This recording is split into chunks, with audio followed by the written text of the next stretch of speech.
Stephen A. Smith Show starts right now.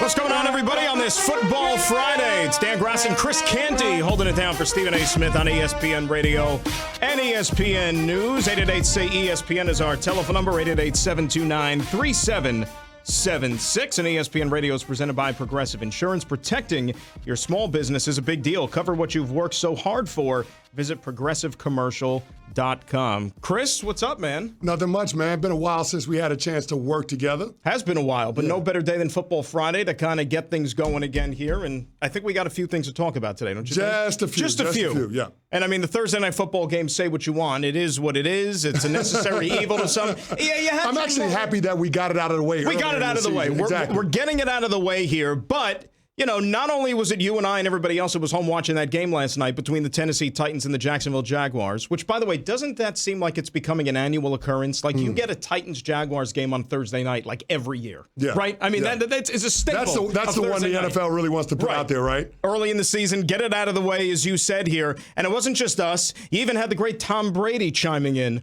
on some of the festivities last night with that game. Obviously, the penalties are a big theme again. Way too many flags on the football field, as we've seen far too often here in the National Football League. And guess what? It's a problem that's probably not going away anytime soon. No, it's probably not going away. And then when you look at coaches and their conservative approach with their starters during the preseason, it's like the first quarter of the season, the first 4 games are an extension of the preseason. And that's why you see a lot of sloppy football. It takes a while for those starters to round into midseason form. And so on a short week, Thursday night game against a divisional opponent, the team that probably keeps themselves out of negative situations, the team that doesn't turn the ball over, that's probably going to be the team that puts themselves in position to be able to win those games. And it's not just the penalties, too. I think there's also probably a connection there with the injuries and these guys that are going down so frequently early in the season, because you said they're not getting as much work necessarily in the preseason, maybe as it was accustomed to when you were playing, and even before that. It's a different time and it's a different world right now. But let's get into it here, because it's time for Straight Talk, brought to you by Straight Talk Wireless. And when you put aside all the other nonsense, okay, there was a game to be played. Give the Jaguars credit. They came out, they punched the Titans in the mouth, and they were able to hang on for this victory. And Gardner Minshew, the legend of Gardner Minshew, grows again. He gets a victory on national television, prime time, and by all accounts played a pretty good football game. And I know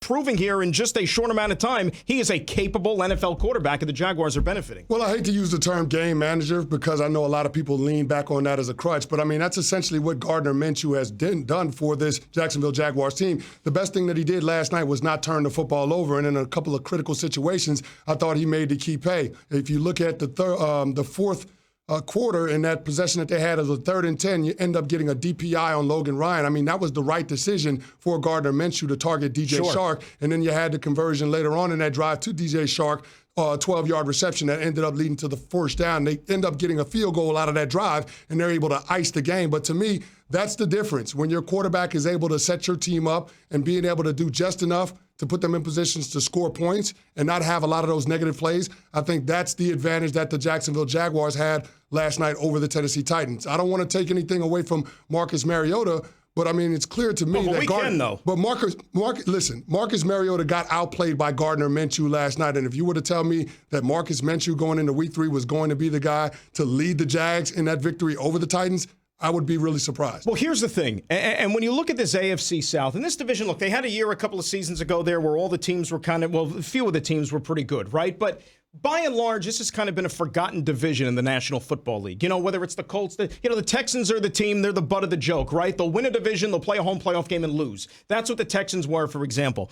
But now you look at this division again, and I think with a variety of circumstances, I don't think any team is running away with this. So if you're the Jaguars in this situation, and let's not forget, they aren't that far removed from a team that was this close to going to a Super Bowl. Nick Foles is going to be out here for a little bit because of the injury. Gardner Minshew, I think, is capable enough, if the defense is going to play as ferocious as they did last night, where they're going to sack the quarterback 9 times and just be in their face nonstop, they're going to be good enough, I think, just to hang in this thing when Foles is ready to go, because I don't think anybody's running away with this division the way things are stacking up. No, I don't think anybody is running away from this division. Now you have to look at the Houston Texans as probably the favorite. If they can keep Deshaun Watson upright, to win the division title. If they can keep Deshaun Watson healthy, and I know that's a big if, but in looking at the Jacksonville Jaguars, the identity of this team is going to be the defensive side of the ball. I mean, it's going to be Calais Campbell and Josh Allen and Yannick Ngakoue putting pressure on the quarterback, and then Jalen Ramsey and A.J. Boye anchoring the back end of that defense. That's what's going to have to lead this team if they're going to try to compete for a division title and a potential playoff berth. But the one thing that I have serious concerns about with this Jacksonville Jaguars team is whether or not these guys are buying into what Doug Marrone is selling. I mean, the headline for this week with the Jacksonville Jaguars was the news about Jalen Ramsey and that blow-up that they had in Houston last weekend in that matchup against the Texans. And then you couple that with the decision that Doug Marrone made at the end of that game to go for two. And then you look at the play call when he decided to go for two with giving the ball to Leonard Fournette on a running play. You have to scratch your head and you wonder whether or not Doug Marrone is doing what's in the best interest of all of those guys on that football team. I mean, last year, this was a Jacksonville Jaguars team that quit on the head coach. And the reason why they quit was because they didn't feel like the quarterback play, Blake Bortles, was going to be good enough to give them a chance to be competitive week in and week out. So I'm wondering right now, was this win enough to kind of smooth things over in terms of Doug Marrone's relationships with his players? I don't know about that because, look, it's still a long season. And you've got to win. It's a Thursday night, and it's something that, look, you got to break into the win column at some point. They did that here. You mentioned Doug Marrone, though. You also have a guy upstairs in Tom Coughlin who is, again, of this old-school football mentality.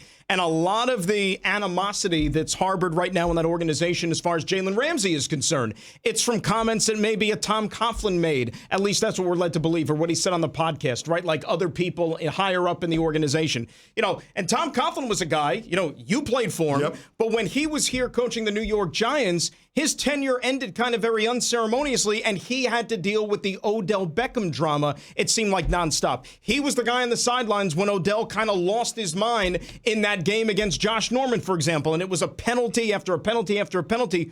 Maybe he learned his lesson from that. I don't know. So then now when he deals with a player who's maybe spouting off or has some things to say about the organization, like a Jalen Ramsey, he's going to fight fire with fire in this case. Well, I think you're conflating a little bit because when you look at Tom Coughlin's tenure with the Giants, I think what ultimately led to his undoing was Jerry Reese not being very good with the draft. Well, it all comes down to players. And not necessarily having the talent. The Giants had a loft issue, was a lack of freaking talent. But if you look at the situation down there in Jacksonville, Tom Coughlin's no longer on the sideline. He's the guy that's actually buying the groceries. And when you look at some of the issues that the Jacksonville Jaguars have had, especially the guys on the defensive side of the ball, it's been about the contracts that have been given out. I mean, Yannick Ngakoue had a holdout this preseason. Jalen Ramsey pulled up the training camp in a Brinks truck.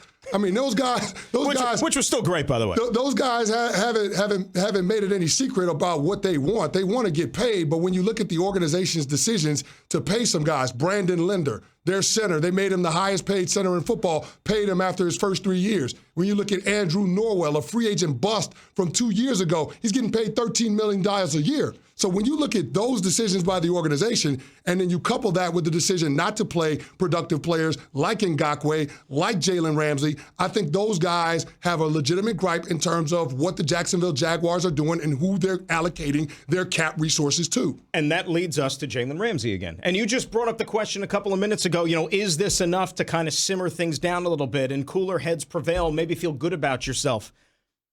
The owner of this team, Shad Khan, has said, you know what, I want to keep Jalen Ramsey, or at least that's what we're led to believe. He wants to pay him, but yet Tom Coughlin's the guy who's making the decisions, as you said.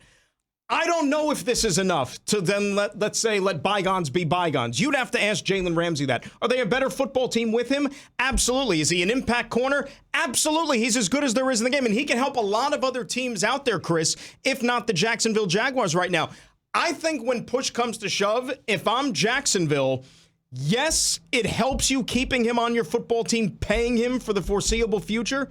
But don't you think you could probably get a nice haul in return, too, from somebody out there? At least the first-round pick and then some. No, absolutely. I mean, the Jacksonville Jaguars have kind of floated it out there that the starting price. Never-ending saga involving Antonio Brown, because last night, SI had a report out where they were able to get their hands on some text messages that Antonio Brown sent out to one of his unnamed accusers here, and sent out massive group texts. and threatened to get more information on this woman and so on and so forth. This is all when we're in kind of a holding period right now, where the NFL is looking into this. They're interviewing people that are related to these circumstances and whatnot. So if you're Antonio Brown, at the very least, you think you'd be on your best behavior, or else just like that, you could be pulled off the football field here. And this is yet another unflattering example about some of the choices and the decisions that this guy is continuing to make here. And maybe, just maybe, Chris, it might be the straw that breaks the camel's back in terms of getting him off the football field. So Bill Belichick had to meet the media earlier today up in Foxborough. You know, they're getting ready to play the Jets coming up on Sunday. We know the Pats are prohibitive favorites in that game. But nobody wanted to talk about the Jets. Nobody wanted to talk about Tom Brady and his tweet last night or anything like that. They wanted to ask him about Antonio Brown in this latest episode, and this is what went down at Bill Belichick's press conference this morning. No, there are questions about Antonio. You know, we take all the situations with our team very seriously, and there are some things that we're looking into, but I'm not going to have any comment on any of the off-the-field situations or questions on that. So anything on football, happy to answer. How important is the behavior off the field? Everything's important. Bill Perry? Bill, do you expect to have Antonio available to you on Sunday? He's on our roster. Another headline today focusing on Antonio Brown. Does any of this at all affect his status with the team? Yeah, I think I've already addressed this. So we're going to get ready for the Jets here. Happy to answer any football questions, but the rest of it, I'm done with the rest of it.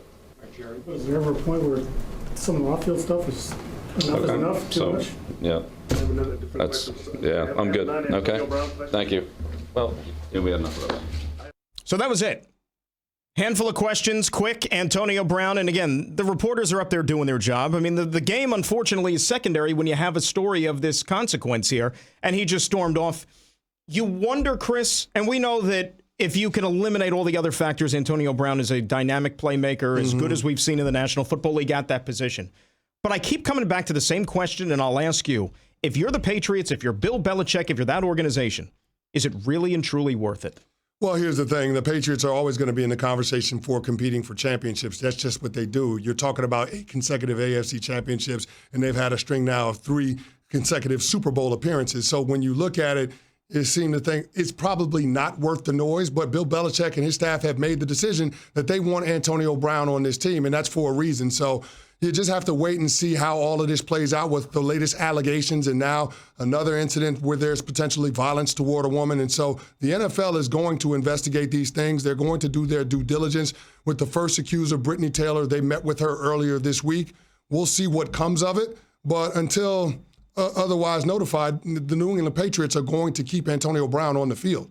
I mean, Bill Belichick has made that clear. If they didn't decide to sit him last week down in Miami, I don't think they're going to decide to sit him this week at home against the New York Jets. I think this is going to be a situation where if Antonio Brown is not on the field, it's going to be because of the NFL league office. It won't be because of Bill Belichick. Well, and you go back again to not the best decision-making if you're Antonio Brown. Among these group texts that he sent, he included his lawyer in the group text, which probably is not the smartest thing to do, because if you're trying to then find out if legally am I doing something here which may or may not violate a certain thing, you are almost asking for trouble. Not only did he play last week, he was a featured part of the offense. He made some plays. He scored touchdowns. You know what I'm saying? And you would think that he's part of the game plan again. And I guess the Patriots are a well-run machine, or well enough run machine, that if the NFL rings up New England and says, hey, guys, you know what? We did our digging on Antonio Brown, and we're going to pull him out of the lineup. We don't think that he should be playing. So from a football standpoint, if you take him out of the lineup, let's say whether it's week 4, week 5,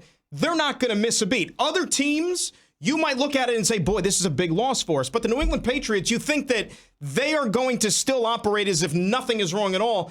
I just don't know from an outside perspective if it's still the best look having this guy on your football team. Well, here's the thing. With that Patriots offense, outside of having Antonio Brown, you really don't have a guy that you can rely on to dictate front and coverage. Like last year, you had Rob Gronkowski. Right. Like he's a difference maker. The defense tilts when 87 was on the field. This year, you don't really have that guy. I mean, Josh Gordon, you don't know if he's going to be around the entire season. We saw what happened last year. And then Julian Edelman, although he is a really prolific slot receiver, he's not going to be a guy that defenses say, you know what, we are going to structure our game plan around stopping him. Right. But number 17 for the Patriots, Antonio Brown, he is that guy. And that makes the picture a lot cleaner for Tom Brady, and it makes everything easier for all the other skill position players. And that's the value of having a receiver of Antonio Brown's ilk. And so I think that's what Bill Belichick is looking at in this situation, because if you look at that offense with AB, with Julian Edelman, with Josh Gordon, with N'Keal Harry, if he can potentially come back, with Sony Michel and James White in the backfield, all of a sudden Tom Brady's got a lot of weapons to work with. We're talking about a quarterback that back in training camp was throwing to undrafted receivers and now having arguably the best skill position core in the National Football League. So, I mean, you have to wait and see how all of this plays out, but you can kind of understand the thought process as to why Bill Belichick would want this guy around. And if you think about the offense, and I think you put it perfectly there, because there were some legitimate questions, I think, back in the summertime. How do you replace Gronk? How do you move forward? How do you continue? And now things have all just come together in that sense. When you look at the Patriots, your biggest concern with them is the offensive line, right? Because Isaiah Wynn is down now, so you're missing your left tackle. You already lost your starting center. We know that they have as good a coach of that position in Dante Scarnecchia in the entire National Football League, so that can help matters there as well. But having Antonio Brown on your football team and all the distractions and all the questions and all whatever potential headaches that it could incur to your football team, you don't need him to beat the Miami Dolphins. You don't need him to beat the New York Jets, for example. You have Antonio Brown on your team to help you win a Super Bowl. And I think that there's probably some doubt as to whether or not he's even going to be available for you once you get late into the season, then into the playoffs. Well, that's the big question mark, right? And you said it. You're not relying on Antonio Brown to help you win the division. They're going to sleepwalk through the AFC East. You got Antonio Brown for the matchups against the Baltimore Ravens, against the Kansas City Chiefs, the upper echelon teams that are in your conference. And then hopefully if you get to the Super Bowl, whoever comes out of the NFC. That is why you have Antonio Brown. But, I mean, we'll just have to wait and see what happens with this whole situation. But, with the situation with the offensive line, that Tom Brady and those guys, they're going to find a way to be able to overcome that. I guess that the long-term play is just trying to figure out, okay, who are we going to have available to us once we get down to the last month of the season and on into the playoffs? Because that's what it's always been about for the New England Patriots under Belichick and Tom Brady. That's Straight Talk Wireless. Everything for less. It's only at Walmart. Now, did you know overall job satisfaction is at its highest level in 15 years? Wow, 51%. Wait, what? That's barely half. Would you see a doctor with 51% patient satisfaction? No way. Yet 49% of you keep driving to that unsatisfying job. Why? You have options. Go to mycomputercareer.edu and take the free career evaluation today. You could start your new life as an IT pro in as little as 4 months. Classes meet just twice a week. It's not rocket science. It's My Computer Career, mycomputercareer.edu. We'll come back and begin our look at Week 3 in the National Football League, and also a pretty big weekend on the college grid as well. It's Dan Graca and Chris Canty. We're in for Stephen A. Stephen A. Smith Show on ESPN Radio and ESPN News.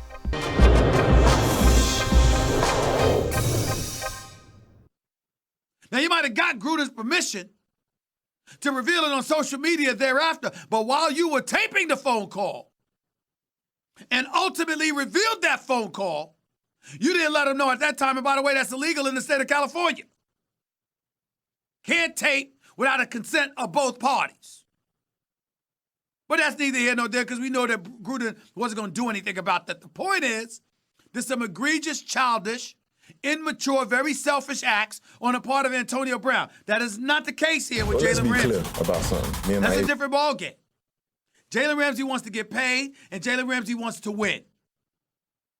And if you can't do both, how the hell you going to then turn around and still ask him to compromise himself by having him do something that doesn't point to the level of excellence that he could put on display, which would justify the dollars he covets? If the dude is a cover corner and very elite at what he does, and I'm here to tell you, he's got the blessings in terms of the validation aimed in his direction by none other than primetime Deion Sanders.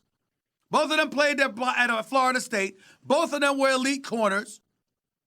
Deion Sanders is the best that I've ever seen. As far as I'm concerned, considering the multitude of things that he does, I think it's a legitimate argument that can be made that primetime Deion Sanders is the best football player to have ever lived. Because how many dudes could do offense, defense, and special teams? Deion Sanders did that. He was an elite returner, kick or punts. He could play wide receiver, just ask Michael Irvin. And oh, by the way, there's unquestionably, he was such an elite cover corner, you literally shut off one side of the football field because he was covering it by his damn self. So if we understand all of that, this arguably is the best to have ever lived. And he's vouching for Jalen Ramsey. Let's keep that in perspective and understand that. Understand that. Jalen Ramsey's right to one out. He's right to ask for a trade. And I think a highlight and a spotlight should be put on what the hell is Tom Coughlin doing down in Jacksonville.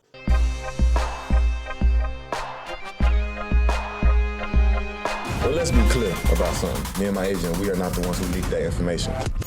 When he walks over to get in the face of a player, that's an issue. That means that there's a relationship there that there is no repair for. It is what it is. I think everybody, for the most part, knows what's up, and I'm going to focus on what I can focus on. I don't think, listen, he's handled it terribly, to be quite honest with you. For all the issues the Jacksonville Jaguars have, and they are plentiful, it doesn't feel like it's not salvageable if they could just get their bleep together. The Stephen A. Smith Show on ESPN Radio is presented by Progressive Insurance. Guests on the Stephen A. Smith Show appear via the Shell Pennzoil Performance Line. Smith Show on this Football Friday, ESPN Radio and ESPN News, 888-SAY-ESPN, 888-729-3776. And if you missed any of the opening segment, go check it out on demand in the Stephen A. Smith Podcast, brought to you by the Capital One Quick Silver Card, earning unlimited 1.5% cash back on every purchase, everywhere. What's in your wallet? And tune in this Sunday for a football doubleheader as the Patriots host the Jets, followed by Texans-Chargers, presented by Vivid Seats. Pregame begins at noon Eastern on most ESPN radio stations. You know that Tom Brady, Chris, is going to be playing in that one, of course, this week for the Patriots and the Jets. We alluded to it a little bit there in the open about the tweet that he threw out there last night during that Thursday night game about, I'm done watching this game. Way too many penalties, 15 of them in the first half. And this is from Tom Brady. This is a guy who's protected by the officials as well as pretty much any player in the National Football League. You go near them, they're going to throw a flag for 15 yards. But now if Tom Brady could notice, I think that it's pretty apparent that it's something all of us have kind of kept tabs on here watching football now.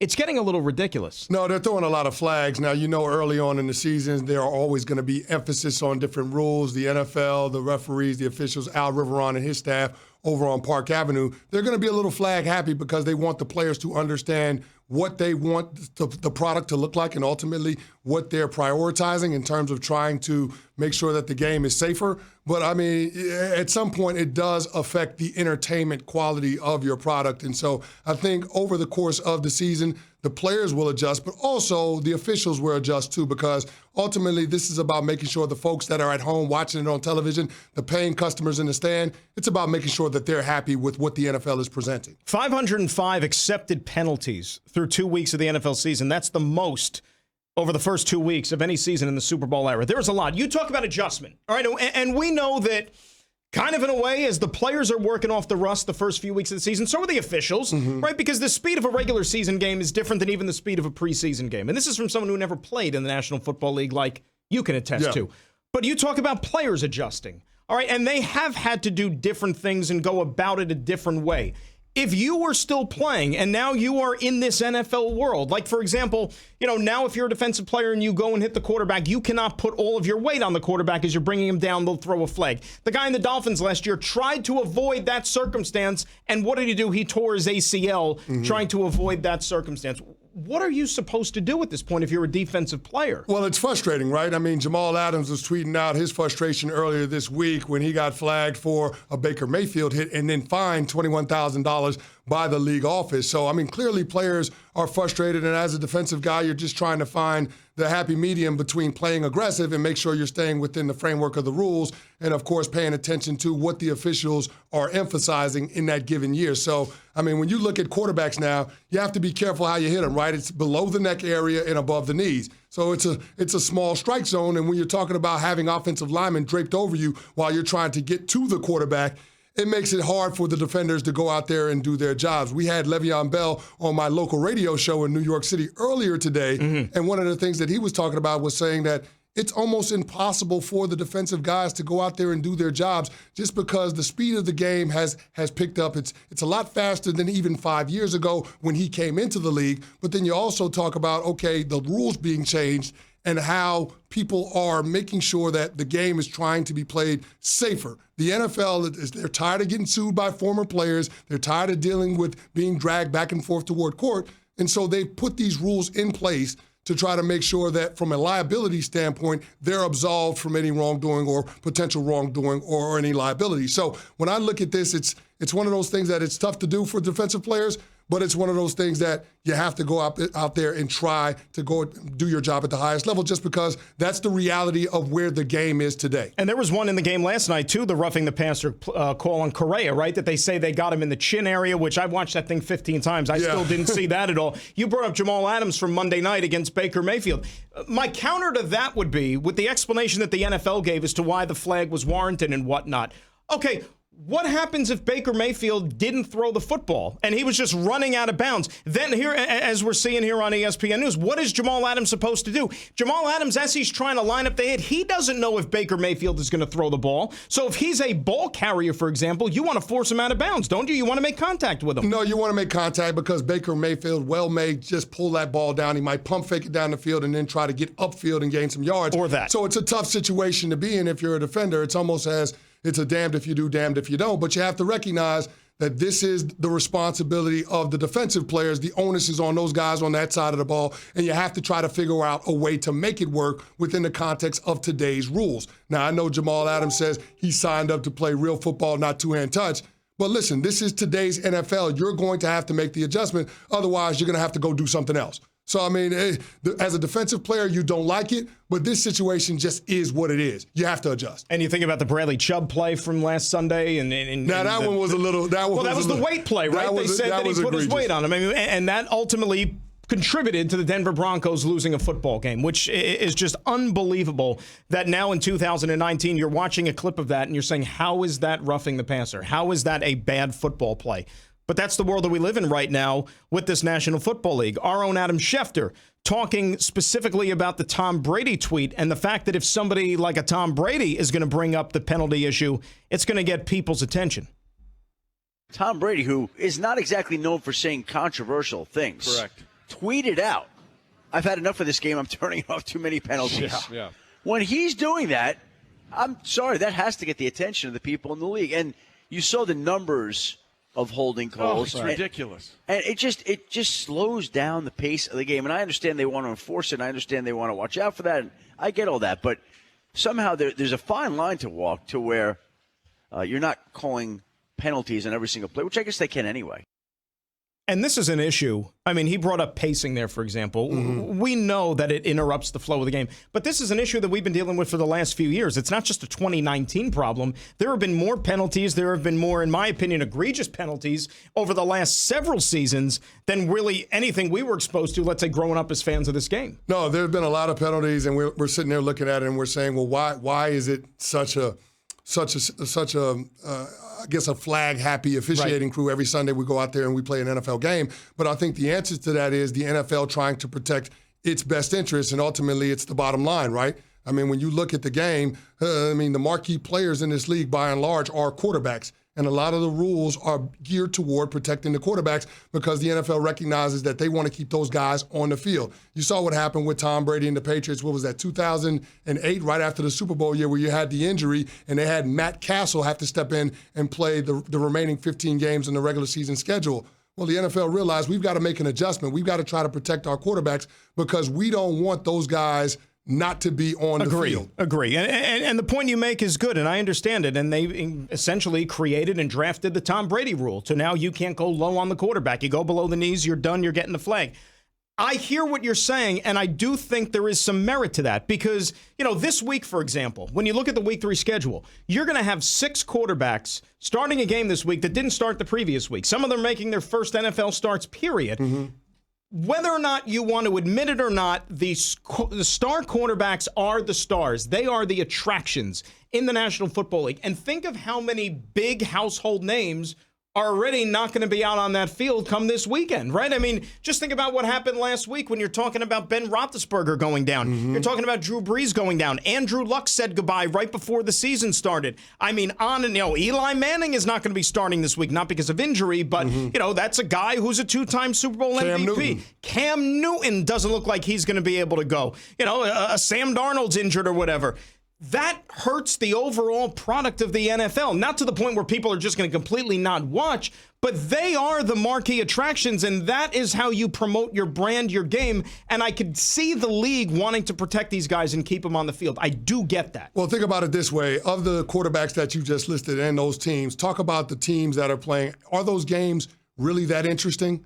I mean, when you think about it, with the Jets starting Luke Falk up in Foxborough, is there any interest? Do we have any doubt on the results of that game? No, you don't. And so I think that's why the NFL prioritizes trying to keep these quarterbacks safe, just because you recognize how important those quarterbacks are to impacting their team's chances of winning ball games. It's all about entertainment when we boil it all down. And when you don't have a quarterback, I mean, it's going to make it tough to win in this league. I mean, the rules are geared toward the offense being able to have success. If you don't have a quarterback that can lead your team to being able to score north of 21 points, it's going to be hard for your team to be competitive. And so I think that's why the NFL has had this stance about trying to draft rules and regulations geared toward trying to make sure that these quarterbacks stay safe and that they're protected. Even looking back a couple of years ago with the Green Bay Packers and Aaron Rodgers getting injured against the Minnesota Vikings. Right. Outside of the pocket, he was scrambling. Anthony Barr dragged him down. He separated his shoulder. I mean, in that situation, the NFL, right after that season, drafted a rule saying that, you know what, we've got to protect these quarterbacks when they get outside of the pocket. We don't want defenders laying their entire body weight on those guys when they're taking them to the ground. And so you're seeing the NFL impose these rules and try to be proactive about maintaining the health of their quarterbacks because they are the marquee. Because think about also, I mean, just look at this past Monday night, for example, with the Jets and the Cleveland Browns. All right, if the NFL knew, if ESPN knew, the schedule makers knew that it was going to be Trevor Siemian starting a quarterback for the Jets and then giving way to Luke Falk, that would not have been a week 2 prime time under the lights. Are you ready for some football matchup? No. I mean, no disrespect to those guys, no disrespect to anybody else on the football team, but it was supposed to be Baker Mayfield, Sam Darnold, the 2 of the top 3 picks in last year's draft, quarterbacks coming into their own, hopefully teams on the up and up here. It just didn't turn out that way, and it's going to hurt the brand. No, it's going to hurt the brand, and now you wonder where the Jets go with their season because their quarterback is going to be out for the first 4 or 5 weeks. You hope he's back after the bye. You hope, but you don't know. But here's the thing. Even if he comes back after the bye, you could be looking at 0-3 and your season potentially being over. And so you look at them, they have Philadelphia, they've got the Dallas Cowboys, they've got another date with the New England Patriots in week 7. So you're wondering, okay, this Jets team, their season could be grounded just because you're not having your quarterback, you're missing him for 2 out of the first 3 weeks of the season. You talk about bad luck with that schedule. I mean, I'm surprised they don't throw in the 85 Bears during the bye week or something just to make it even more challenging for them. Ironically enough, the new starting quarterbacks that there will be in week number 3, all the guys that, for example, didn't play last week under center, all 6 on the road, Chris. How about that? All 6 of them are going to be starting games on the road. We'll get into those matchups, including probably the marquee matchup on this Week 3 slate. That is going to be the one between the Baltimore Ravens and the Kansas City Chiefs. We'll talk about that coming up next year. It's Dan Graca and Chris Canty. We're in for Stephen A. It's the Stephen A. Smith Show on ESPN Radio and ESPN News. We all love a night out, whether it's seeing our favorite band or being in the crowd to cheer on our favorite team. With the Vivid Seats Royalties Loyalty Program, you earn credit towards your next live event.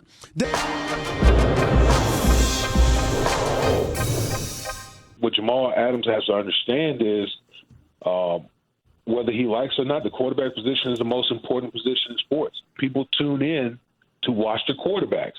And that hit that Jamal Adams got found on with in regards to Baker Mayfield, I think is questionable. It's questionable at best. But the league has made it adamant that they're going to try to protect the quarterback as much as possible. Now, I think where the league gets in problems is the consistency as in how they call these these hits, how they levy the fines. There's absolutely inconsistencies as far as how the league goes about it, but make no mistake about it, they're going to protect the quarterbacks at all costs. You know, do you think the league, I mean, we've alluded to this, the league being excessive on television earlier today on the show First Take with yours truly and Max and Molly, and you were there as well. I pointed out how if you're the league, here's a way to kind of remedy some of these situations and the complaints on the part of the defense. Okay, no headshots, no shots below the knee. Tackle from the chin down to right above the knee. If you can limit yourself to that, we won't be fixated on every little thing that you do to a quarterback or anybody else for that matter. Just tackle or hit in those areas. So at least we got a better chance of these guys being around and not having to leave games for weeks or months at a time. What do you say to that idea?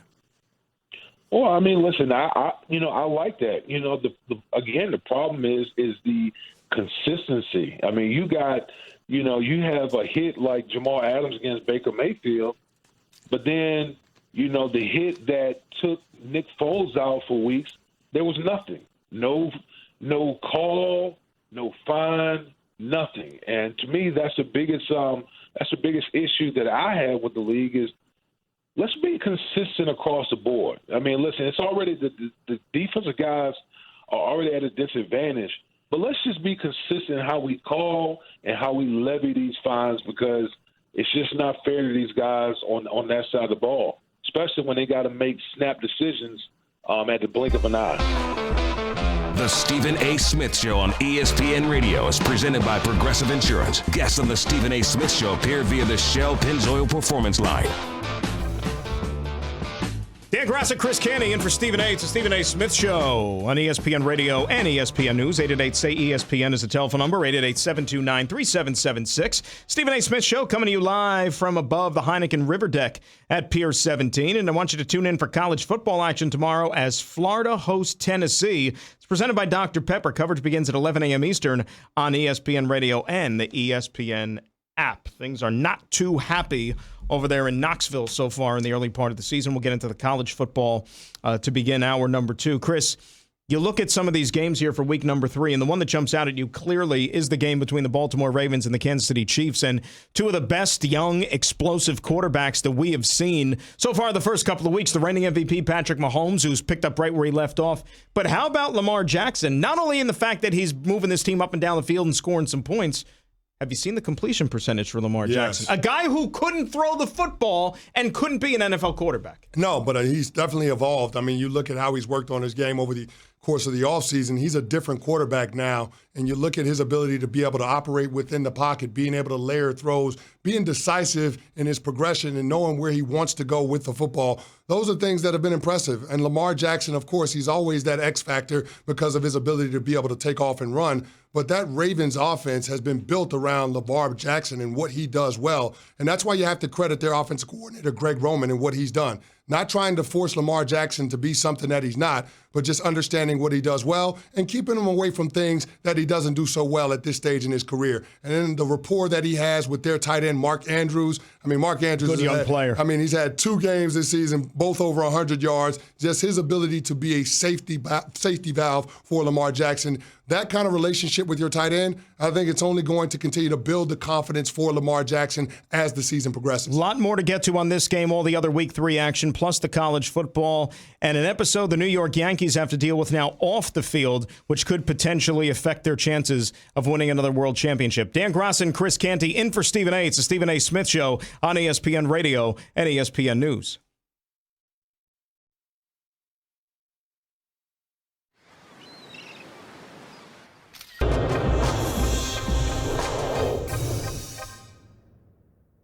Starts right now. Dan Graca, Chris Canty, hour 2 of the Stephen A. Smith Show here on ESPN Radio and ESPN News.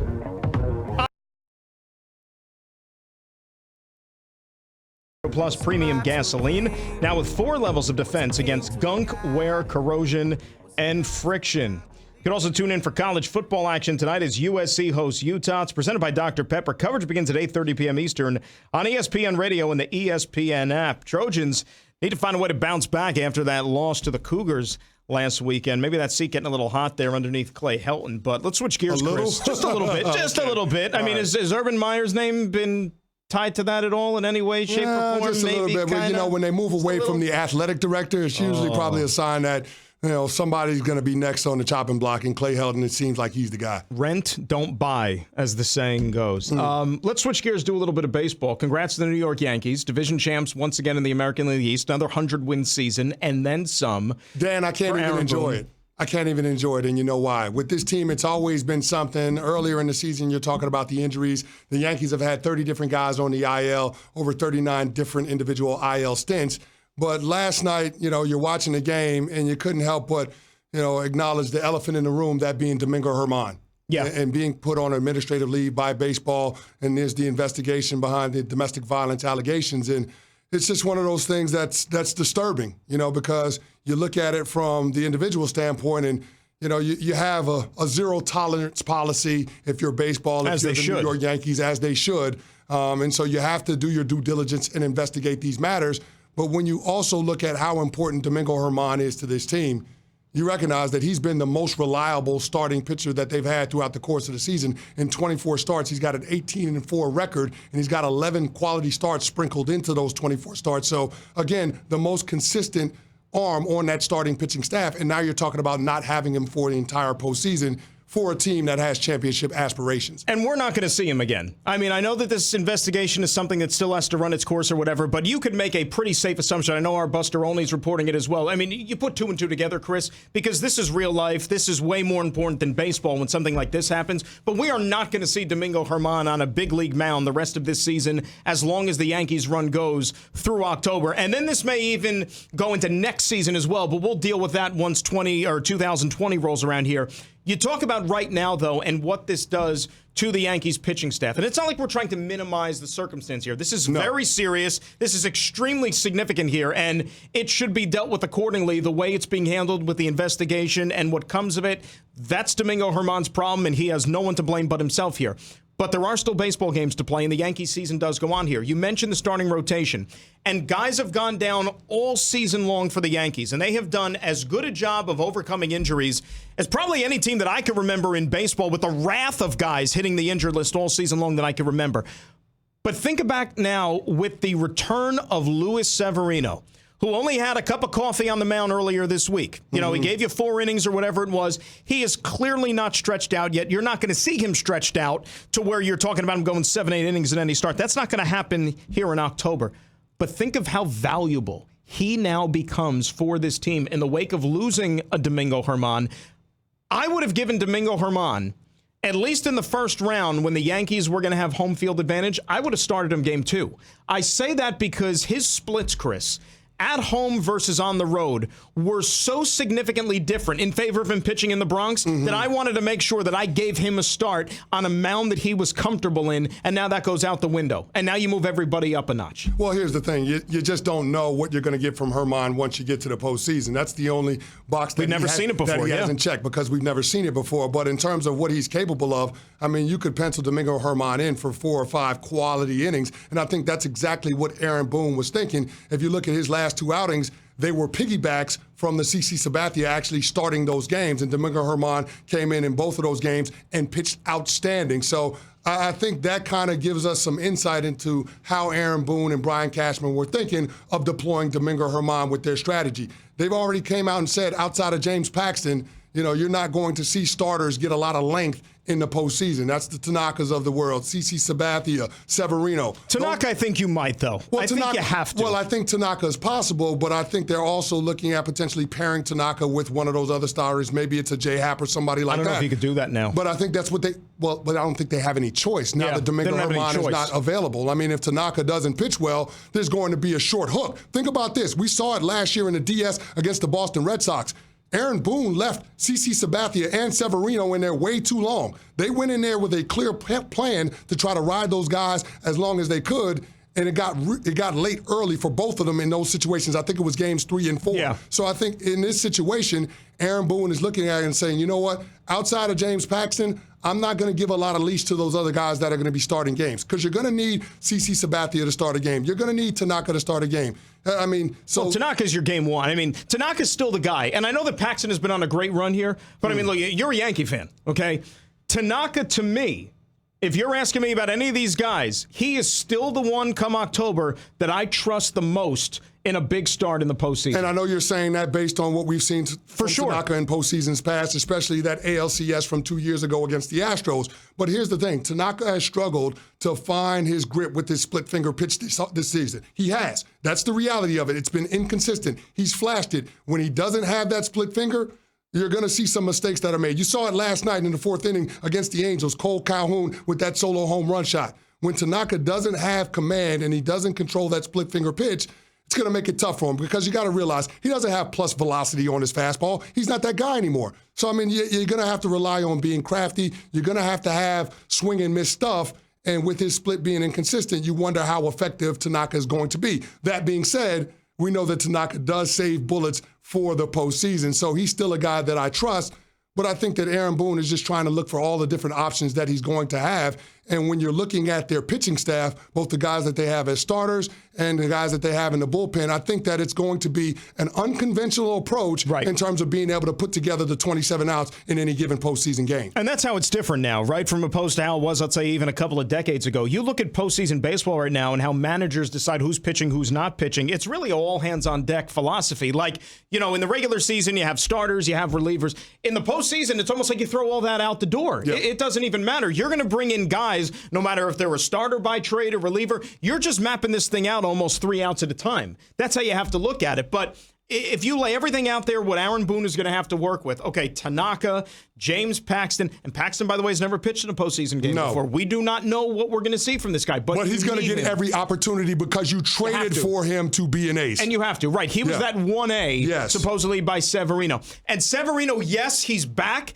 He's a guy you can start him, let's say, hope he goes 3-4 innings, or you can back him off of somebody and have him come on in relief of an opener, for example. Now, the Chad Green experiment has worked to a certain amount of success all season long, you know, using that as the opener.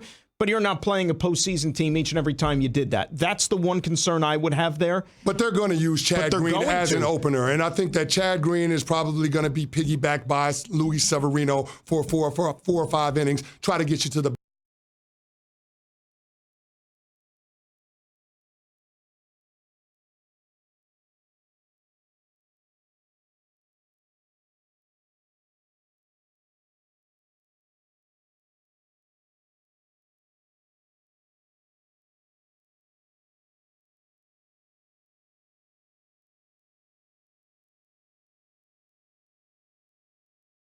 that we have on our pitching staff and try to figure out what's our formula for success to be able to get those outs once we get to the postseason. Now, you brought up CC Sabathia. Yeah. And we know that he is literally hanging on just to get to the finish line. That's what it appears. You know, we know that there's not much left in the tank. Okay. But I will tell you this, and this might be unpopular, and I know that probably there's a lot of Yankee fans out there who say, you know what, thanks for the memories, and that standing ovation he got the other night there in the Bronx, like that was kind of like the curtain call, that was it, that was the finale.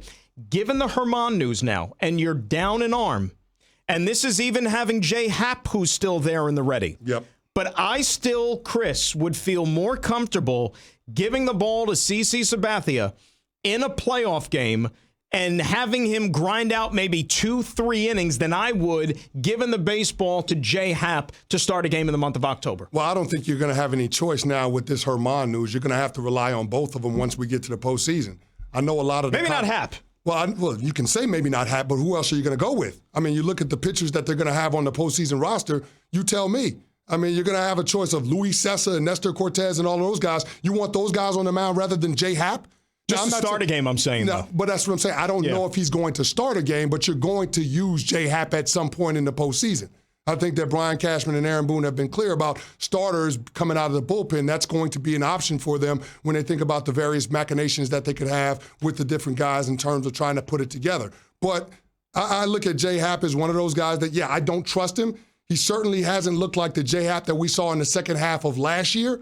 And then the guy that Brian Cashman thought he was getting when he signed him in free agency this past offseason. But listen, you're in a position now where you're going to have to trust him because you don't have Domingo Herman as an option now.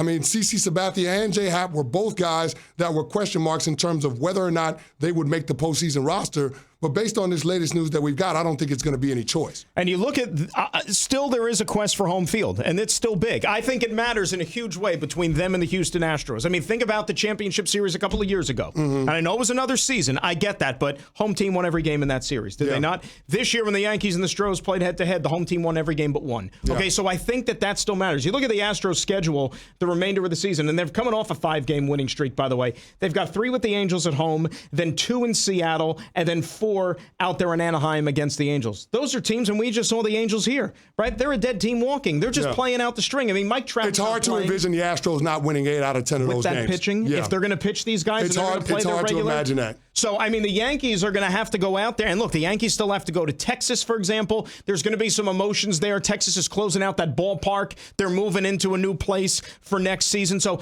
it's they not going to be. For 2. And you got Tampa, and Tampa's battling tooth and nail to get one of these wild card spots.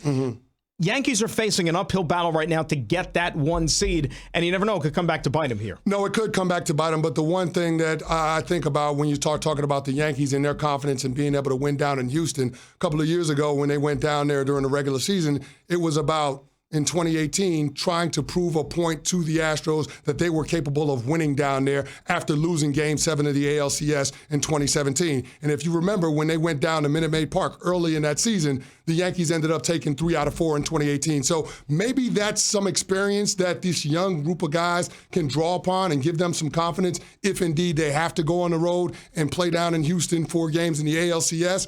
But I'm with you. I mean, this is an uphill climb for the Yankees if you don't have home field advantage in the American League, because that Astro team, that's a really good baseball team. They got stronger at the deadline by adding Zach Greinke to their starting rotation that features Justin Verlander and Garrett Cole. I mean, Garrett Cole, he just had his 300th strikeout earlier this week. By the way, how much do you think... That is a tough starting pitching rotation. How much do you think Garrett Cole's going to get in free agency in the winter? I mean, wouldn't you like to be his agent and be Garrett Cole? He's going to get a whole lot of money. He's going to reset the market. He might get more than any starting pitcher ever got in free agency coming off of this season. I mean, he's been that good. I don't know what it is down in Houston. I mean, it must be something in the water. You look at what they did a few years ago when they bought over Justin Verlander. You know, it's just one of those situations where he reinvented himself as a pitcher, and all of a sudden his plus velocity is back. And they did the same thing to Charlie Morton. Charlie Morton as well. I mean, they just become dominant pitchers down there. So, I mean, it's got to be something that A.J. Hinch and his staff are doing down there with those guys. But the fact remains that the Houston Astros can play any kind of game you want to play. Those guys can hit for power. They can hit for average. They'll put the ball in play, and you know they're going to get lights out starting pitching. But I think the Yankees have the advantage when you start talking about going into the bullpen. So I think the big question mark, if and when these two teams do meet in the postseason, will be, can the Yankees starters keep the game close enough where the Yankees can get to their advantage, which would be the bullpen in the later innings? And because you talk about bullpens, for example, you know, Presley's still on the mend with the knee injury there for the Houston Astros. He was a huge setup guy earlier in the season. Osuna, you know, he's had a track record, of course, but he's still a little bit iffy in that 9th inning. But they did make moves during the deadline to try to fortify it. They got Biagini and they got Sanchez, who will be out of the bullpen. So we'll see what happens with that. But again, I still trust the Yankees bullpen, even with no Domingo Germán, no Dellin Betances, because he's out with the partially torn Achilles. Even without those guys, you still got Canely, you still got Britton, you still got Chapman. I mean, you still got some guys, Ottavino, even though he hasn't pitched well of late. You still got guys that you feel really good about. And again, when we're talking about postseason baseball, especially going up against a lineup like the Houston Astros, you need guys that have plus stuff. You need guys that can get swings and misses and get outs. And the Yankees bullpen has that in spades. And the way that things are going to shake out for them, at least in the first round. Now, granted, this is assuming they don't get the home field advantage, okay?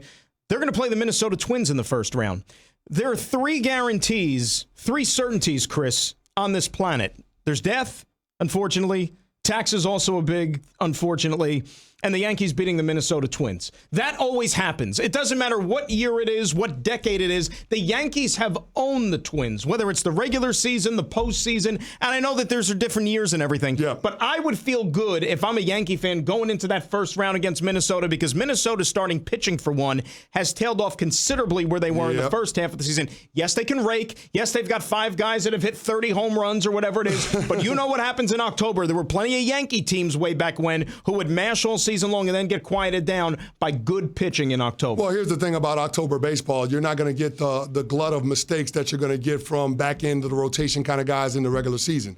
And so for a team that has one more home run than the Yankees, you would be concerned about their ability to be able to hit for power. But again, you're not going to have guys staying in there and the starters being able to go long if they're not being effective. Right. And that's the thing. Aaron Boone is going to have a quick hook, so you're not going to have that opportunity to get a bunch of mistakes that lineup can feast off of. So I'm not worried about the Twins. And it's funny that you bring that up because I almost look at it as a glass half full kind of thing, because if you don't get the best record in baseball, yeah, you're going to have to go on the road in the ALCS, but guess what? You also don't have to face the winner of that wild card, which would be probably the Oakland A's, and you don't want to have to deal with going out to Oakland for 2 games. So I look at this and say you probably have a tougher matchup once you get to the ALCS without having home field advantage, but you have an easier matchup in the DS. And something, I don't know what it is. I've been saying this for the last couple of months. I still would be afraid if they get in and find a way of the Cleveland Indians. I have one of those weird feelings like a couple of years ago when the Yankees picked them off when Cleveland was the huge favorite. Yeah. And nobody saw that coming. I just think you can never sleep on this team. They have a few pitchers they could throw at you with plus stuff. Yep. They can shut down a lineup. It's all about Ramirez getting healthy and going out there and proving that he's a capable bat once again. But that is a team I would just want I'd feel much better in the first round playing the Minnesota Twins clearly than the Cleveland Indians any day of the week. Yeah, I mean, listen, those teams are scrappy, right? When you look at the Braves, you look at the A's, and you look at the Indians, all of those teams are scrappy, and if you're a Yankees fan, you'd really rather not have to deal with those guys in the first round. So give me Minnesota all day, every day, and we'll see what happens with that. But again, I think everybody's kind of waiting on the matchup of 2 of the best teams in baseball, which are the Astros and the Yankees in the CS. Dan Graca, Chris Canty, in for Stephen A. It's the Stephen A. Smith Show here on ESPN Radio and ESPN News. Another big development here in New York during the week was the end of the Eli Manning era again as the starting quarterback, because they made the move to Daniel Jones probably a lot sooner than a lot of us thought that it was going to be. I don't think we anticipated week 3 being when they were going to turn the offense over to the rookie picked 6th overall from Duke. But unfortunately for Eli Manning, and you played with him, you have a Super Bowl ring partially because of Eli Manning and what he was able to do there. And this is what I said at the beginning of the season, which was just a couple of weeks ago now, but I never thought it was necessarily going to be Eli Manning's play specifically which sent him to the bench. I think it was more going to be of circumstances of the team around him, and I think that's exactly what led to this move being made. No, you're absolutely right. I think this move being made has nothing to do with how Eli Manning has played the first couple of weeks of the season. I don't think he's been the problem, but he's also not the solution, and that's the reality of where the Giants are at right now. When you look at how bad their defense is, I think ownership and management looked at it and said, this team is not going to be capable of being very competitive. We're not going to be capable of trying to be in the postseason picture once we get to the second half of the season. And so if that's going to be the case, if we're going to lose with Eli Manning as our starting quarterback, we might as well lose with the purpose of getting our young guys some on-the-job experience, and that way he's in better position going into year 2. Think about this. When Eli Manning was a rookie, the Giants were 5-4 under Kurt Warner, and they made the decision to hand off the baton from better Warner shape than they are to now, Eli Manning. And guess what? They weren't very good in the 7 starts that Eli Manning had. They were 1-6, and the only win that he had was in week 17. So, I mean, but Eli Manning talked about how invaluable it was to be able to get that experience going into year 2, his first full offseason with his team, understanding what he needed to work on in order to play the quarterback position at a high level in the NFL. I think this is the organization trying to do the same thing for Daniel Jones to give him every opportunity to try to realize his potential. I said it way back in April when the Giants made the decision to take Jones with a top 10 pick.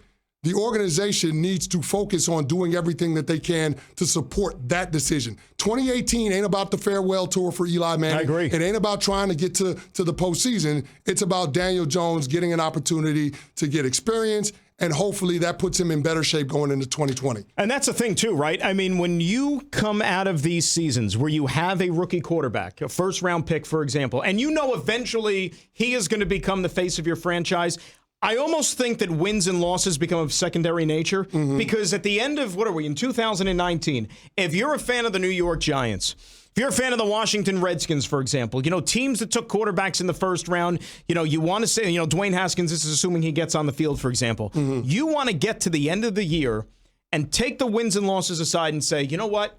we're moving forward with our quarterback. We have our guy. Like, you need to have that peace of mind as an organization, a fan base saying, all right, things didn't work out how we wanted to this season, but I'm confident in where we're going moving forward. We have the direction. We have a purpose. Philadelphia, Carson Wentz, you said that about him after the first year. Even the Jets last year with Sam Darnold, Cleveland, Baker Mayfield, Josh Allen, Buffalo, Lamar Jackson with Baltimore.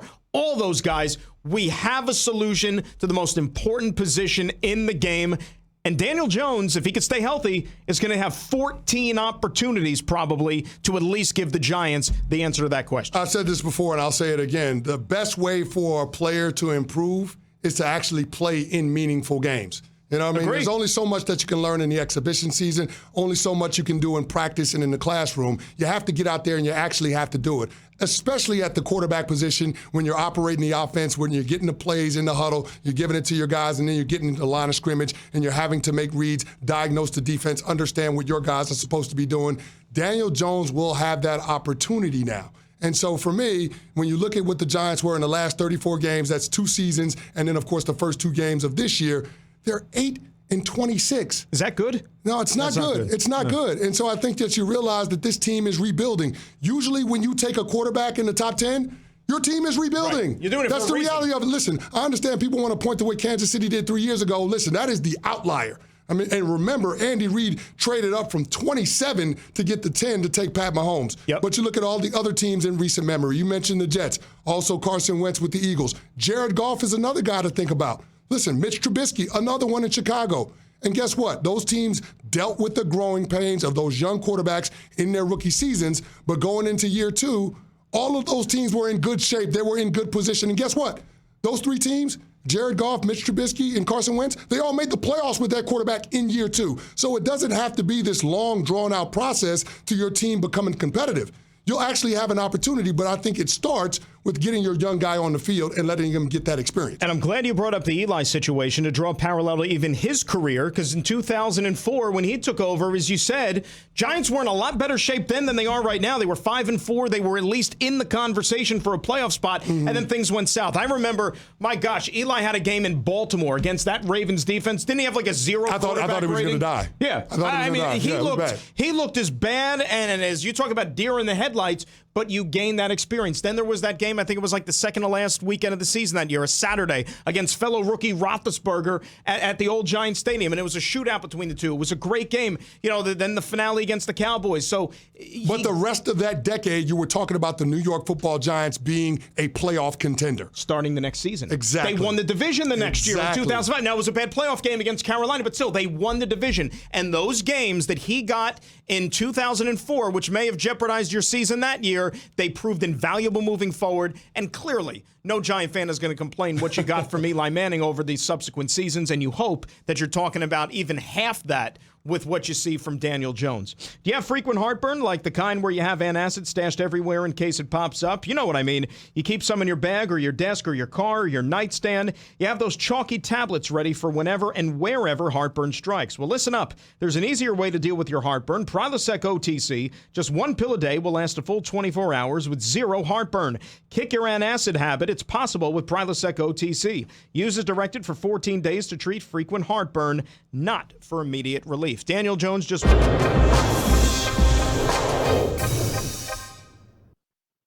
you might have got Gruden's permission to reveal it on social media thereafter, but while you were taping the phone call and ultimately revealed that phone call, you didn't let him know at that time, and by the way, that's illegal in the state of California. Can't tape without a consent of both parties. But that's neither here nor there, because we know that Gruden wasn't going to do anything about that. The point is, there's some egregious, childish, immature, very selfish acts on the part of Antonio Brown. That is not the case here with Jalen Ramsey. That's a different ballgame. Jalen Ramsey wants to get paid, and Jalen Ramsey wants to win. And if you can't do both, how the hell are you going to then turn around and still ask him to compromise himself by having him do something that doesn't point to the level of excellence that he could put on display, which would justify the dollars he covets? If the dude is a cover corner and very elite at what he does, and I'm here to tell you, he's got the blessings in terms of the validation aimed in this direction by none other than primetime Deion Sanders. Both of them played at Florida State. Both of them were elite corners. Deion Sanders is the best that I've ever seen. As far as I'm concerned, considering the multitude of things that he does, I think it's a legitimate argument that can be made that primetime Deion Sanders is the best football player to have ever lived. Because how many dudes could do offense, defense, and special teams? Deion Sanders did that. He was an elite returner, kick or punts. He could play wide receiver, just ask Michael Irvin. And oh, by the way, there's unquestionably, he was such an elite cover corner, you literally shut off one side of the football field because he was covering it by his damn self. So if we understand all of that, this arguably is the best to have ever lived. And he's vouching for Jalen Ramsey. Let's keep that in perspective and understand that. Understand that. Jalen Ramsey's right to one out. He's right to ask for a trade. And I think a highlight and a spotlight should be put on what the hell is Tom Coughlin doing down in Jacksonville.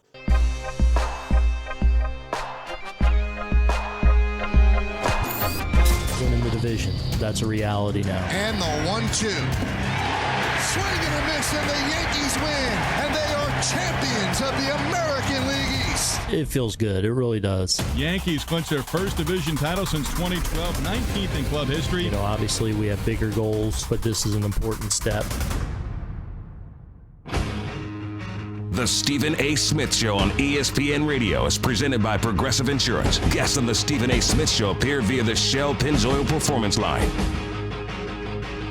Dan Graca, Chris Canty sitting in for Stephen A. on the Stephen A. Smith Show, ESPN Radio and ESPN News around the country. And ESPN Radio is presented by Progressive Insurance. Pick from a range of coverage options with the Name Your Price tool to find a price that works for you. And last night, Brett Gardner had 3 RBIs in the Yankees' first clinch of the AL East since 2012. This player resume is brought to you by Indeed, used by over 3 million businesses for hiring. Post a job today at Indeed.com/hire. Chris, we talked about Daniel Jones there in the last segment, getting his first start. It'll be Sunday afternoon in Tampa against the Tampa Bay Buccaneers. The funny thing is, and I think I brought this up earlier, 6 quarterbacks who are making the start this week, who did not start the week before, some of them making their first career starts, as a matter of fact, all of them going to be on the road this week, which is very odd. But you have Josh Rosen, who we found out yesterday is going to fill in for Ryan Fitzpatrick. And with that, what took so long? That made no sense to me, starting Fitzpatrick in a year that was going south to begin with. On the road in Dallas, you have Luke Falk making his first career start in relief of Trevor Siemian, in relief of Sam Darnold, in Foxborough against the Patriots. Kyle Allen, it looks like, is going to get the start for Cam Newton in Arizona for the Carolina Panthers. We talked about Daniel Jones. Mason Rudolph piloting the Steelers in San Francisco against the Niners. And we think Teddy Bridgewater with some Taysom Hill sprinkled in Seattle for the New Orleans Saints. So you mean the Jets going up to Foxborough with their third quarterback isn't a good thing? It's not the way you draw it up. Okay. When you have the off-season activities and you do OTAs and minicamp and you do your planning and stuff like that, you don't really plan for Luke Falk, practice squad guy, getting the start in Foxborough week 3. Probably not the best course of action. Even though he's confident, and personally I think the world of him, but it's a very tall order for your first NFL start. No, it's a tall order, and Bill Belichick doesn't lose to quarterbacks that are under 25 in Foxborough. It just doesn't happen. No. So, I mean, I don't imagine that the Jets are going to be in that game very long when it kicks off on Sunday afternoon. But if you look at it, all of these quarterbacks getting an opportunity to start on the road, it's going to be tough. I mean, playing on the road in the National Football League is just a disadvantage. I mean, in Vegas, the Sharps always say that playing at home is worth 3 points. I mean, that's the reality of it, because you got to get on a plane, you got to travel. It takes you out of your routine a little bit in terms of the normal things that you would do to get ready for a game. So, yeah, when you start looking at these teams, it's going to be tough for them to be able to go on the road and compete with young quarterbacks. Now, with Teddy Bridgewater, it's a little bit different because he's been around the National Football League. He's been a starting quarterback before. He's got a Pro Bowl on his resume. So you would think that after a week of having to adjust and Sean Payton tailoring the offense, that team would probably be in a little bit better shape this week up in Seattle as opposed to what they were when they had to change midstream out in L.A. But, I mean, those other teams, I mean, Kyle Allen and the Carolina Panthers, good luck going out to Arizona. Yeah. I mean, good luck with that. I mean, you just don't know how that's going to work out. Mason Rudolph going up against the undefeated 49ers. Good luck with that. Well, how about and look, this is not, and we know the Pittsburgh Steelers need to win in the worst way here, given the way their season has started. And think of how fate and maybe some good fortune is now looking down on the 49ers. I mean, you're home, you're taking on a Steelers team. With Ben Roethlisberger not playing, I mean, there's a shot the San Francisco 49ers could get off to a 3-0 start here. No, a couple of teams. You could have 3 teams in the NFC West off to a 3-0 start. You could, and there are a couple of teams that are surprising to me with their 2-0 starts, right? The 49ers, one you mentioned, and, of course, the Buffalo Bills. Like, I don't think that anybody envisioned that the Buffalo Bills on the road the first 2 weeks of the season would get out to an undefeated start. Shout out to the New York State champions in 2019. The New York champs. The New York champs. Which they were. Beating the Giants and the Jets. But, I mean, those two teams are a surprising start. And if you look at the Bills' schedule, I mean, they've got one road game over the course of their next 6. It'd be hard to imagine the Buffalo Bills, when you just run down their schedule, not vying for one of those wild card spots in the AFC. Well, think of how things have opened up for them a little bit. And Buffalo was one of those teams at the beginning of the year, the way that I looked at them, and probably a lot of them, is that they have a chance, right, to be one of those that emerged from a pack to sneak in as a wild card in that 9-win range, but a lot would have to go right for them. They already got 2 wins in their pocket. Yes. Off to a good start before they even play a home game. On the road. You have the Jets all banged up. Another one of those teams that maybe was going to be in that same grouping as the Buffalo Bills. You have the Pittsburgh Steelers, who are now missing their most important player in Ben Roethlisberger for the season. So maybe you look at them in a different light here. You know, so things so far have shaped up really, really solidly for this Bills team. No Devin Singletary this week. He's not going to play, but a Cincinnati team coming into your building, you should get to 3-0. And then if you're 3-0, I don't know what the percentages are in front of me, but teams that start 3-0, more often than not, they have a pretty good chance of finding their way to be part of that postseason discussion. Probably the most impressive thing that I've seen from the Buffalo Bills has to be Josh Allen and his development. We talked a little bit earlier in the show about Lamar Jackson and the leap that he's made in year 2. But out of all the quarterbacks taken in the first round of the 2018 draft class, I mean, you'd probably say that Lamar Jackson and Josh Allen have been the most impressive to start off the season. And that offense, their ability to be able to stay on schedule, to be able to convert on third downs, move the ball from 20 to 20, get scoring opportunities. I mean, if you have them doing that coupled with that defense that's been good the last several years, I mean, that's the formula for a team like the Buffalo Bills to be a dark horse wild card candidate. And so you look at their schedule, I mean, this is the first time that franchise has started off 2-0 with both of those games being on the road in the season. So I feel good about where the Buffalo Bills are. Now, they still got to go out there and play the games, but I think that team early on in the season, it's surprising to see them being undefeated through the first 2 weeks. One little odd tidbit here from this Jets game coming up on Sunday in New England with Luke Falk. Do you realize Luke Falk and Tom Brady were both the 199th selections in the NFL draft? Granted, they were 18 years apart when it happened, and now Luke Falk's making his first NFL start against Tom Brady in Foxborough. That just shows you all draft picks in any given year are not created equal. That's it. That's what it is. But, I mean, listen, Luke Falk, he looked better than Trevor Siemian in that Adam Gase Jets offense on Monday night. So maybe they can build on some of the positives that they had in the second half of that ball game. But, I mean, it's going to be tough going up against that Patriots defense because that's probably the strength of that team. We spent a lot of time talking about that offense and Tom Brady and all the different weapons, Antonio Brown, Josh Gordon, Julian Edelman, Sony Michel.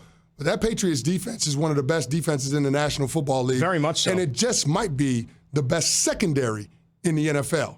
It just might be. I think that is a stretch, actually, when you say that. You think about a guy like Jonathan Jones. Is Jonathan Jones a household name? No. But is Jonathan Jones a darn good football player? He's a heck of a football player. He's a very good football player. And then when you got Stephon Gilmore, I mean, you might as well erase your number one receiver, and then you got the McCourty twins. So, I mean, there's a lot to feel good about when you look at that Patriots secondary. And if that defense is playing the way that they're playing, and then that offense is clicking like they have been at the early part of this season, look out. Usually you can catch a Bill Belichick coach team sleeping in the first quarter of the season because Belichick looks at it as extended preseason. But it hasn't been the case this year. They've outscored their opponents 76-3. It's unbelievable. So, I mean, you realize that this Patriots team, it's picking up where they left off. And personnel-wise, they might just be better than the group that won the Super Bowl last year. And I just keep thinking back to the summertime when we actually had questions about was there going to be any let-up, any drop-off, because, you lose Gronk, for example, and, some of the other defections that you had in the offseason. But like you said, they look as formidable early on as they have in any one of these championship runs. You think about some of these slip-ups that they had, the famous Kansas City game, which led to we're on to Cincinnati. That was in the first quarter of the season. They've had some other games in the first quarter of the season where they would lose and then get it together and play their best football late in the season into January. But if this is going to be the early season product, I mean, why even show up some of these games on the schedule, right? I mean, really, where's the suspense? There isn't any. Well, there isn't any suspense, but I mean, Bill Belichick coached teams with Tom Brady as your quarterback. They're always going to be there in the end, right? Right. They're always going to be one of the 8 remaining teams once we get to the divisional round in the postseason. So, I mean, I don't think that's even a question mark, but I look at it from this standpoint.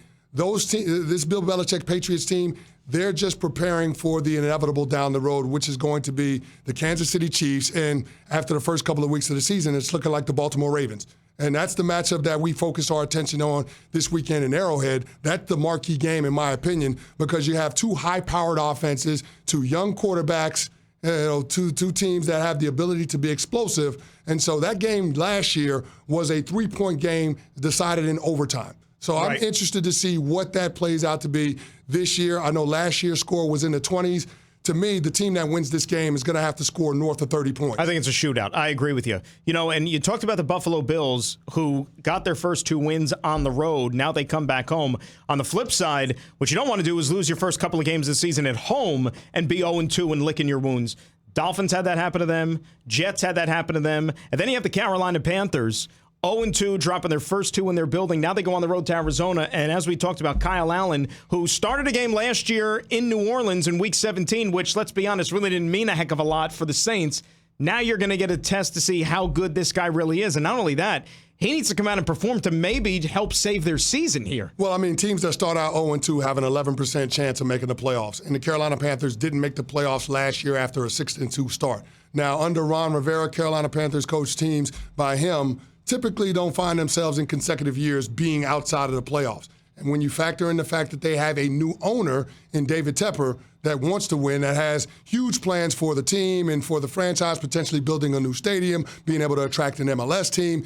I mean, you have to have winning to support all the optimism behind him becoming the new owner down there. And unfortunately for them, you got a quarterback that's not healthy and is coming off of another offseason where he's had to have a surgery to clean up his shoulder. Don't know where this is going either, just because of the pounding and the beating that he's absorbed, being so physical, playing that position for so many years. He's built like a linebacker, and we thought that he could take anything. But you know what? Doing this for a decade, you're starting to see the wear and tear. Well, you are, and here's the thing that's surprising to me. The Carolina Panthers haven't done a great job of being able to support Cam Newton in terms of putting a really good offensive line in front of him. Now, I know they went out in free agency and signed the offensive center, Matt Paradis, from the Denver Broncos, but they still haven't addressed their offensive tackle situation. I know they put a second-round pick into Greg Little, but he's not in the rotation. Right now it's Taylor Mouton and Darrell Williams, and those guys got beat like a drum on Thursday night by Shaq Barrett and that Tampa Bay Buccaneers defensive line. So at some point, you have to think about protecting the most important thing in the franchise,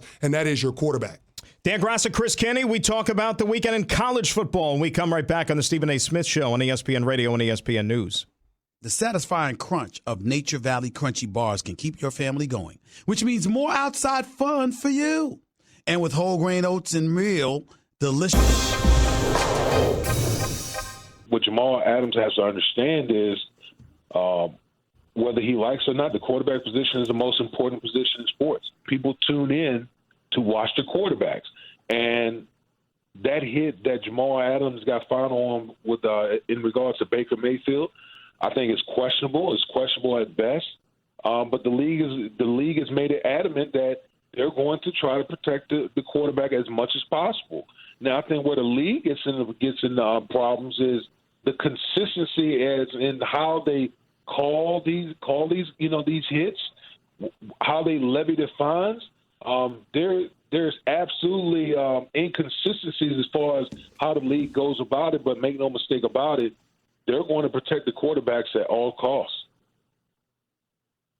You know, do you think the league, I mean, we've alluded to this, the league being excessive on television earlier today on the show First Take with yours truly and Max and Molly, and you were there as well. I pointed out how if you're the league, here's a way to kind of remedy some of these situations and the complaints on the part of the defense. Okay, no headshots, no shots below the knee. Tackle from the chin down to right above the knee. If you can limit yourself to that, we won't be fixated on every little thing that you do to a quarterback or anybody else for that matter. Just tackle or hit in those areas. So at least we got a better chance of these guys being around and not having to leave games for weeks or months at a time. What do you say to that idea? Well, I mean, listen, I like that. You know, again, the problem is the consistency. I mean, you have a hit like Jamal Adams against Baker Mayfield, but then, the hit that took Nick Foles out for weeks, there was nothing. No call, no fine, nothing. And to me, that's the biggest issue that I have with the league is let's be consistent across the board. I mean, listen, it's already the defensive guys are already at a disadvantage, but let's just be consistent in how we call and how we levy these fines because it's just not fair to these guys on that side of the ball, especially when they got to make snap decisions at the blink of an eye. The Stephen A. Smith Show on ESPN Radio is presented by Progressive Insurance. Guests on the Stephen A. Smith Show appear via the Shell Pennzoil Performance Line. Dan Graca, Chris Canty in for Stephen A. and the Stephen A. Smith Show on ESPN Radio and ESPN News. If you missed any of today's show, go check it out on demand in the Stephen A. Smith Podcast, brought to you by the Capital One Quick Silver Card, earning unlimited 1.5% cash back on every purchase everywhere. What's in your wallet? CC, Saturday night, the big one, under the lights in Athens, between the hedges, the Irish, the Bulldogs. This is a test for Notre Dame. We know that they finally made the playoff last year under Brian Kelly, and then they got humbled by Clemson. I think it's safe to say elimination game for the Fighting Irish. Yeah, I talked to Paul Feinbaum earlier today, and with those ears, he hears everything going on in the landscape of college football. And the thing he said is Brian Kelly and his Notre Dame team, they find themselves in these situations time and time again, and they underwhelm with their performance. So this is a put-up, shut-up game for them, and they'll have the national audience. Everybody's going to be paying attention to what they do. We'll find out what Notre Dame in 2019 is all about. I think Georgia's offensive line specifically is going to wear down the Notre Dame front seven in this game. How are they going to stop DeAndre Swift? That's the thing. And Jake Fromm hasn't even had to throw the football really the first couple of games. You think about it, they're just so physical. That's old-time college football that you like to see. No, you do like to see it. And the thing about it is, in this game, you see that it's more important for Notre Dame because Georgia, even if they lose this game, because they're in the SEC, because they have the opportunity to get to the SEC championship game, there is a path for them to the college football playoff, even if they don't win this weekend. Notre Dame's Not schedule, so much for Notre Dame. You look at the schedule, Michigan, Virginia, really, that jumps out at you. Don't be disrespectful, really Dan. Don't be disrespectful about my alma mater. Something? Yeah, you did. You know what you did. Well, let me throw a shout out to mine then. Rutgers, Boston College this weekend. Go Knights. Get back in the win column. CC, enjoy the football this weekend. This was fun, my friend. All right, appreciate it, brother. Dan and Chris in for Stephen A. Have yourselves a great week.